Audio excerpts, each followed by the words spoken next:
Hola familia, viva comunidad, agradecido con Dios una vez más, pues nos permite abrir su libro y exponernos a su mensaje.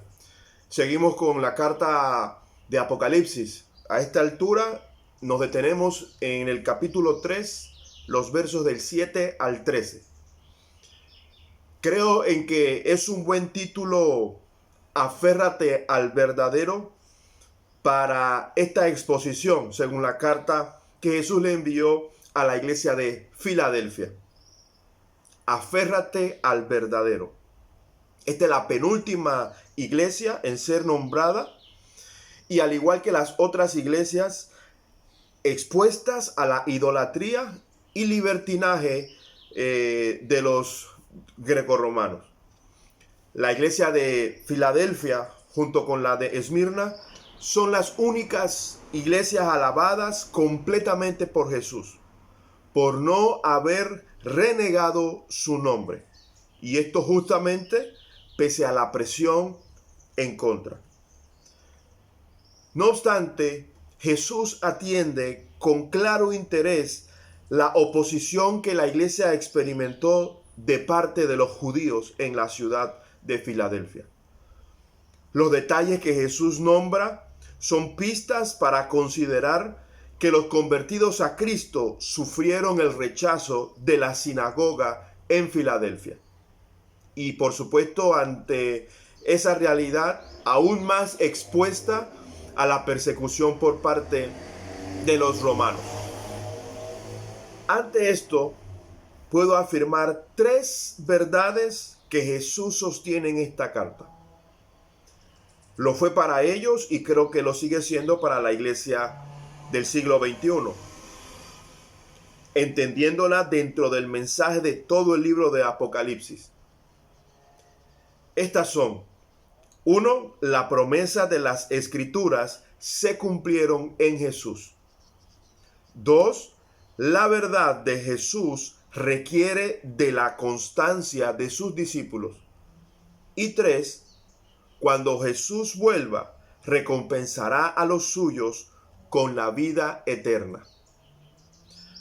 Así que vamos a meterle mente y contenido a estas tres afirmaciones, tratando y esforzándonos por hacer el puente e identificarnos con esta carta desde nuestra realidad actual. La promesa de las Escrituras se cumplen en Jesús. Esto se sostiene con la presentación que Jesús hace de sí mismo en esta carta. Leemos en el versículo 7. Escribe al ángel de la iglesia de Filadelfia.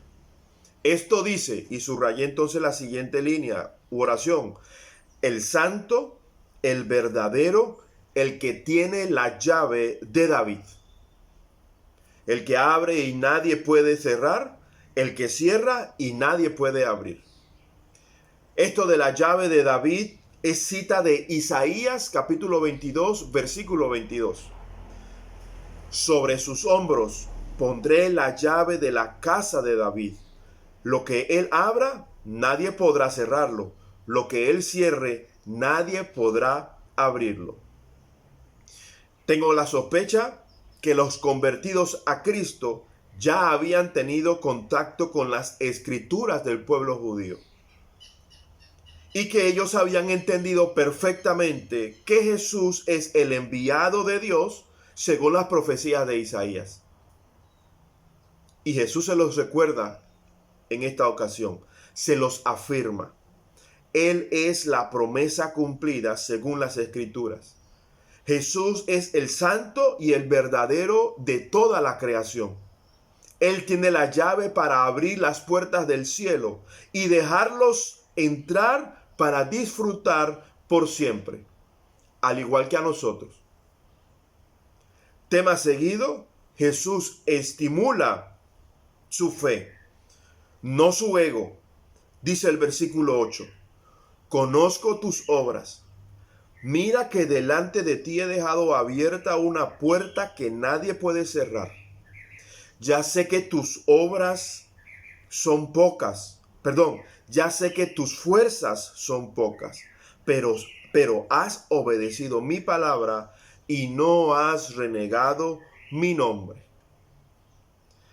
Mientras que los de la sinagoga le cerraron sus puertas, Jesús les abrió la verdadera puerta y que nadie puede cerrar.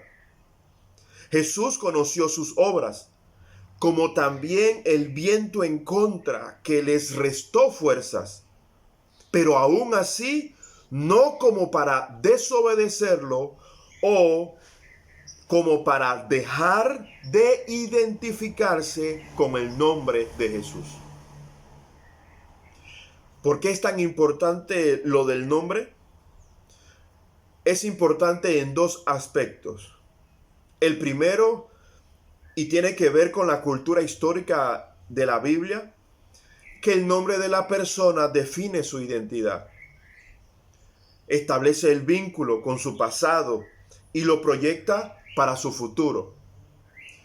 Presento como ejemplo a Abraham e Isaac. Según Génesis 21, el versículo 3, leo lo siguiente. Al hijo que Sara le dio, Abraham le puso por nombre Isaac. En hebreo, y esto está a pie de página, un comentario a pie de página. En hebreo, Isaac significa él se ríe. Sigo leyendo, versículo 6. O salto al verso 6. Sara dijo entonces, Dios me ha hecho reír, y todos los que se enteren de que he tenido un hijo se reirán conmigo. ¿Quién le hubiera dicho a Abraham que Sara amamantaría hijos? Sin embargo, le he dado un hijo en su vejez. En este caso particular, la risa de Sara no fue en primera instancia de alegría o felicidad, sino de duda. Y aquí hay mucho para aprender, sin duda alguna. Pero solo lo muestro como un ejemplo de la relevancia en cuanto al tema del nombre. El caso en Apocalipsis es el nombre de Jesús. Así que regresemos al Evangelio de según Mateo. Mateo capítulo 1, versos 20 y 21. Pero cuando él estaba considerando hacerlo, se le apareció en sueños un ángel del Señor y le dijo, José, y observa o lee y subraya, hijo de David, no temas recibir a María por esposa, porque ella ha concebido por obra del Espíritu Santo. Dará a luz un hijo y le pondrás por nombre Jesús. Y subrayé entonces esta última línea de la oración, porque él salvará a su pueblo de sus pecados. Aquí leemos el vínculo de Jesús con el linaje de David, o con la llave de David según Isaías. También aquí leemos que Jesús es definido como el que salvará a su pueblo de sus pecados. Jesús, Yeshua en hebreo, significa Salvador. Y esto, o este nombre derivado o vinculante también a Yehoshua, que es Josué, cuyo significado en hebreo es Yahvé salva o Yahvé de salvación. Y esto solo en relación al sentido de darle nombre a alguien. El otro aspecto, en consecuencia al anterior, fue la identificación de Jesús con el Dios del Éxodo, con el Dios de Abraham. Fue y es aún escándalo para los líderes espirituales de Jerusalén. Ciudad de David, la cuna y centro de operación religiosa y política para el pueblo de Dios, entre comillas. Que Jesús dijera ser el Hijo de Dios, eso era escandalizante, aberración, blasfemia. Jesús dijo, mi Padre y yo somos uno, aún más escandaloso. Y más adelante, bueno, esta última referencia la encontramos en Juan 10, en la que Juan más adelante registró que Tomás, postrado ante Jesús, declaró: Señor mío, Dios mío. Juan capítulo 20. Y Jesús no lo corrigió.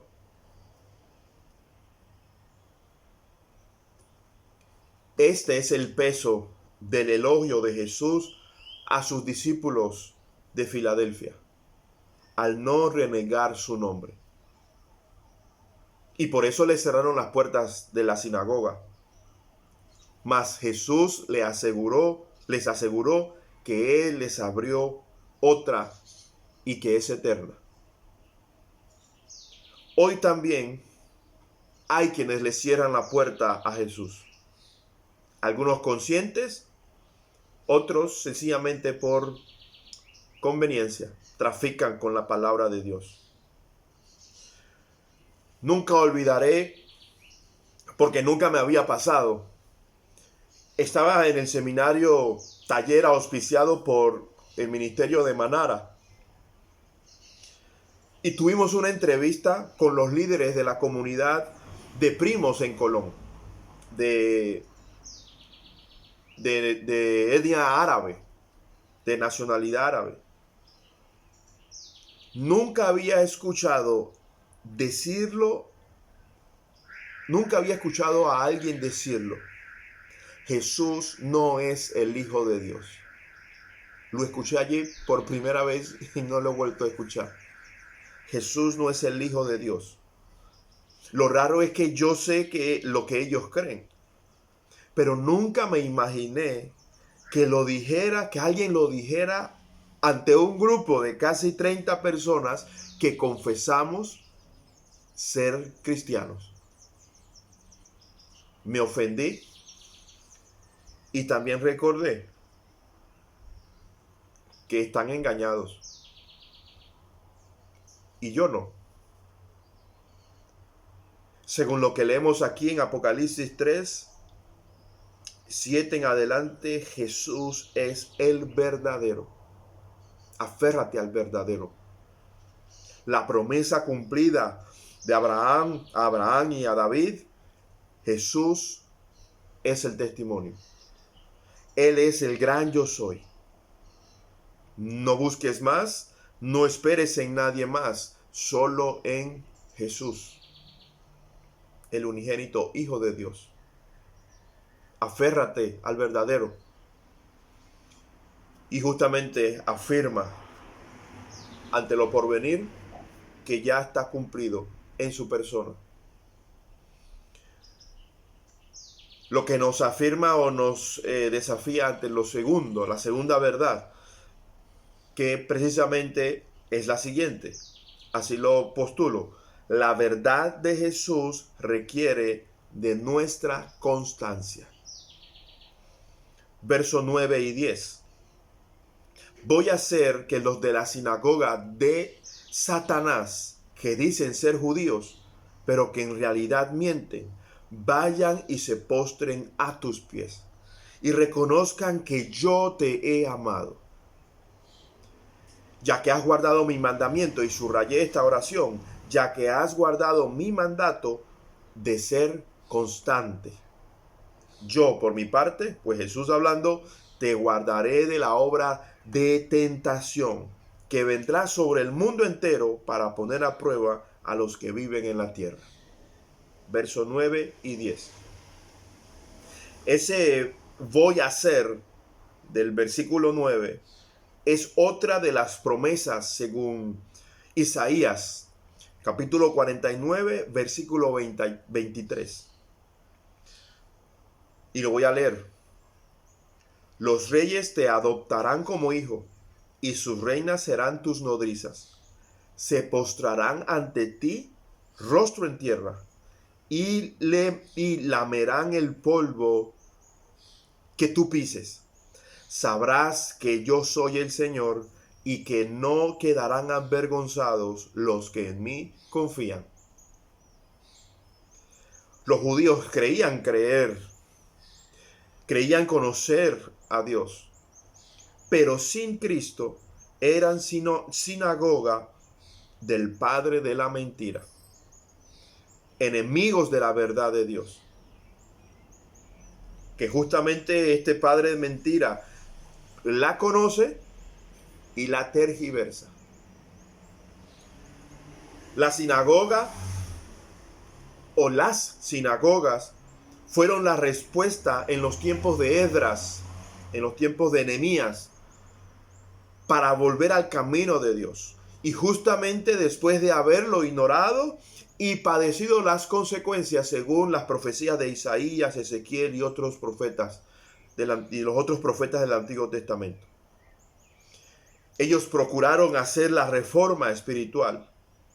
Y bueno, el tema es que en la evolución llegaron a poner más énfasis en lo que lograron ellos que en el regalo que Dios les había prometido dar. No así justamente a los que sí la aceptaron. Fueron testigos de este regalo. Judíos y griegos y romanos convertidos a Cristo, cuyo amor de Dios manifestado por medio de su Hijo fue el combustible para su constancia. Retuvieron la enseñanza de Jesús ante el agotamiento. Seguir a Jesús no es fácil y en ocasiones agota. No porque la verdad de Jesús sea ineficaz, sino por no entender dos asuntos. A mi humilde opinión, no entender nuestra fragilidad. Justamente de este lado del cielo somos nuevas criaturas. Ya. Pero también de este lado del cielo estamos en espera. Y para eso hay que tener claro las expectativas de parte del cielo para nosotros. Y esto, ante la tensión real y cristiana que involucra relaciones, emociones, golpes reales por parte de personas con nombre y apellido, a quienes Dios ama, y también tú amas, pero por rechazar la verdad de Jesús en ocasiones, te rechazan también a ti. Y eso agota, eso aflige. La luz de Cristo deja al descubierto la vergüenza. Y la sal del Evangelio en ocasiones pica. Y no es para gozarnos de la maldad o sus consecuencias, sino para que facilitemos que haya arrepentimiento. Y con facilitar no es para diluir el mensaje, sino para crear la plataforma, el camino, la guía, para que haya arrepentimiento y haya una rendición real ante Jesús, lo cual significa una rendición total.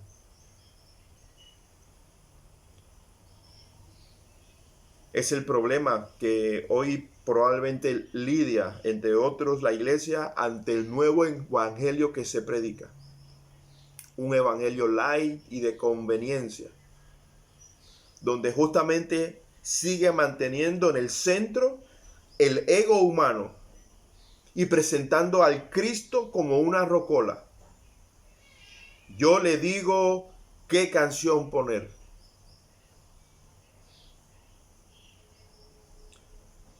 Ricky Martin expresó que los argumentos religiosos no pueden imponerse porque no estamos pidiendo que bajen la luna, sino es algo básico.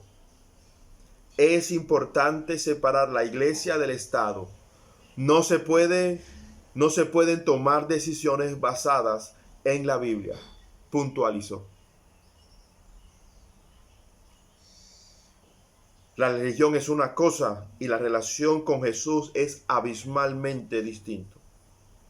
Afirmar que Jesús es el enviado de Dios para morir en una cruz, según las Escrituras, es para vivirlo ante los fuertes vientos de enseñanzas populares, de filosofías, ideologías vestidas de amor y solidaridad, embanderadas para derechos y libertades humanos, pero son justamente intentos de domesticar la palabra de Jesús, o justamente domesticar a Jesús y considerar que Él no es el único para definir la vida en este lado del cielo. Por lo cual se niega implícitamente, directamente, que Él no es santo ni verdadero. Esto agota y aflige en ocasiones. Y aún más cuando ocurre entre los que son de la familia de la fe. No me sorprende que un personaje o artista como el que recién señalé piense y diga lo que se conoce en las redes, en las noticias. Lo que debería sorprendernos justamente es alguien que se identifica con Cristo según las Escrituras y solo acusa para el otro lado y no observa a dónde Dios nos quiere mantener a raya. Que justamente es reconocer que Jesús, siendo santo y verdadero, sencillamente hizo una línea en la que nos dejó a todos del lado de allá, y Él esperando que la crucemos, aceptando justamente que Él es el santo, Él es el verdadero y no nosotros, y que todos lo necesitamos. El tema es que justamente Jesús no se detiene ante el agotamiento de su iglesia. Por el contrario, le impone asumir con determinación, no abandonar, a guardar el mandato de ser constante, mismo llamado para su iglesia en el siglo XXI, su iglesia en Arraiján. Dios, solo Él, espera que tú y yo continuemos con este testimonio de vida, porque tal vez alguno se convierta a Jesús, al Cristo según las Escrituras. Leímos en Isaías 49, verso 23. Sabrás entonces que yo soy el Señor y que no quedarán avergonzados los que en mí confían. Y en Apocalipsis 3, versículo 10, ya que has guardado mi mandato de ser constante, yo por mi parte te guardaré de la hora de tentación que vendrá sobre el mundo entero para poner a prueba a los que viven en la tierra. Esto es un ya y todavía no. El mundo entero está bajo prueba. Y el llamado es ser constante. El COVID no es la única pandemia sobre esta tierra y que está poniendo a prueba a los que vivimos aún este lado del cielo. La palabra de Jesús no es una opinión, es un mandato. Ser constante.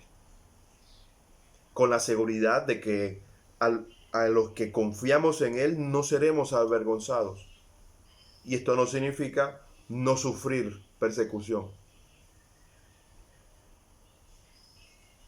La promesa de Él es que nos va a guardar de la tentación, de la hora de la tentación, es justamente hasta el último suspiro de nuestra vida de este lado del cielo, no renegar su fe, su nombre, la fe que profesamos.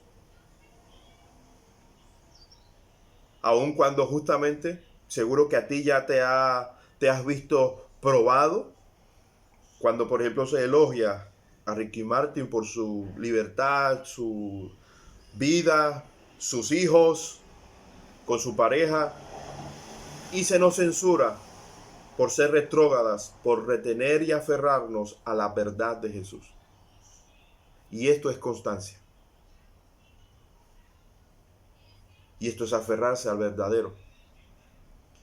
La tercera verdad de parte del verdadero es que cuando Él, es decir, Jesús, vuelva, recompensará con la vida eterna. Y esto a quienes se aferraron a Él. Y estoy entendiendo, y lo vemos en el paso 2 de nuestro volumen 1, Nueva Vida en Cristo, que lo eterno comienza desde el momento de haber creído y que nunca terminará. Dicen los versos 11 al 13, vengo pronto, aférrate a lo que tienes. ¿Qué tiene esa iglesia? ¿Qué tuvo esa iglesia? Ella tuvo al santo, el verdadero. Ella tuvo a Jesús. No es una ideología, filosofía o moda pasajera. Esa iglesia tuvo al que estuvo muerto y que ahora vive. Al igual que nosotros lo tenemos y nos sigue animando y afirmando para que tú no abandones, sino que continúes profesando la fe de Jesús con tu vida ante el mundo engañado por Satanás en este lado del cielo.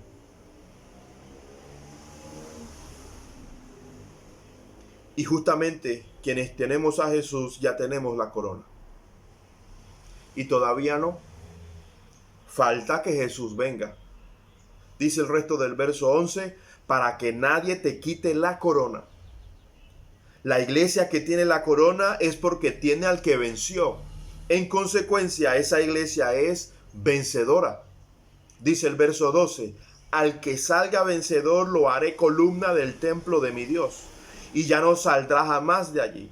Sobre él grabaré el nombre de mi Dios. Hago un alto allí. Entramos por la puerta estrecha para jamás salir de ella. Ahora, fíjate en el vínculo perfecto con que Jesús describe su relación con el Dios de Abraham, Moisés, David, Esdras, Nehemías e Isaías y los otros que tenemos en nuestra Biblia. Y subráyalo, dice, lo haré columna del templo de mi Dios. Y así lo repite en las siguientes afirmaciones. Era común las inscripciones en las columnas de las sinagogas de personajes o de rabíes o líderes distinguidos, quienes se ganaron ese honor. Jesús nos promete el vínculo perfecto con Él y nuestro Padre Dios.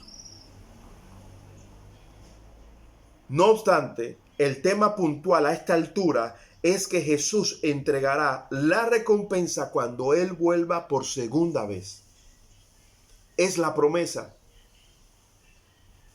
Cualquier sufrimiento por su causa es temporal. Él vendrá. La nueva Jerusalén, ciudad de mi Dios, la que baja del cielo de parte de mi Dios, y también grabaré sobre él mi nombre nuevo. El que tenga oídos, que oiga lo que el Espíritu dice a las iglesias.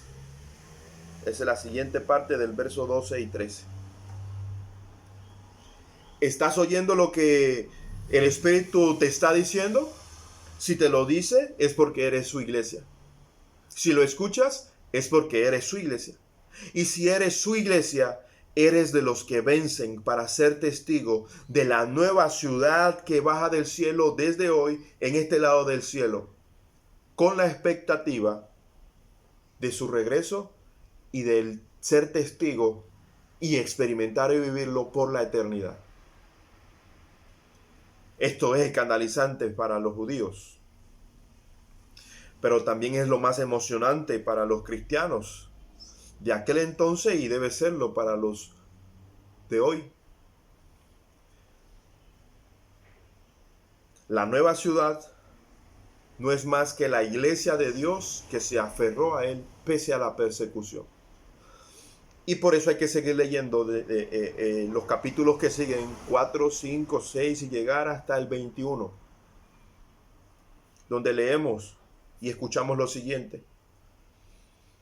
Después vi un cielo nuevo y una tierra nueva, porque el primer cielo y la primera tierra habían dejado de existir, lo mismo que el mar.